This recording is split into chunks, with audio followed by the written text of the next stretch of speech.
last 5 years than we have in the 231 previous years combined from foreign nations. Half of that to People's Republic of China. Now, I happen to be and understand a little about China and lived in China and speak Chinese. I'm pretty friendly with China. I simply don't want them to be our bankers.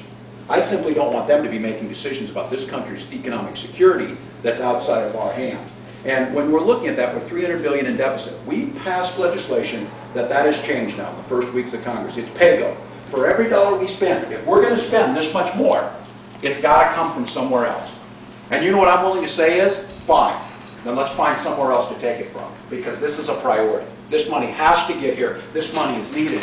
Our veteran service organizations are telling us so. Our veterans are telling us, and I think you're going to be telling me here in just a minute of where we need to direct this. So it's balanced in there. But here's what we have to understand.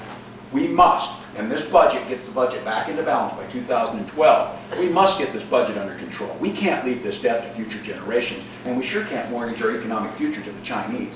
But in doing so, we have to be very careful, and somebody has to have the courage, who you're electing to office, to say that's not an excuse not to invest money. It's not an excuse to not take care of our veterans. It's not an excuse to not invest in our children. It's not an excuse to repair our roads.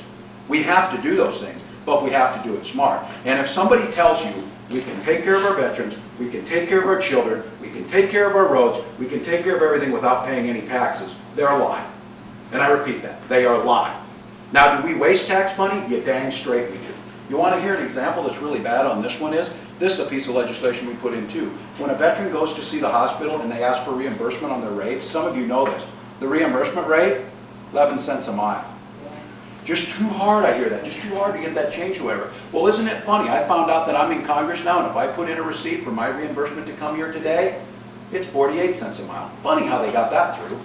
No problem, didn't they? That thing went right on through to 48 cents a mile. Those are things that, you know what, I think perhaps Congress should maybe roll back some of that, and they should retarget the money. That's the discussion we have to have in this.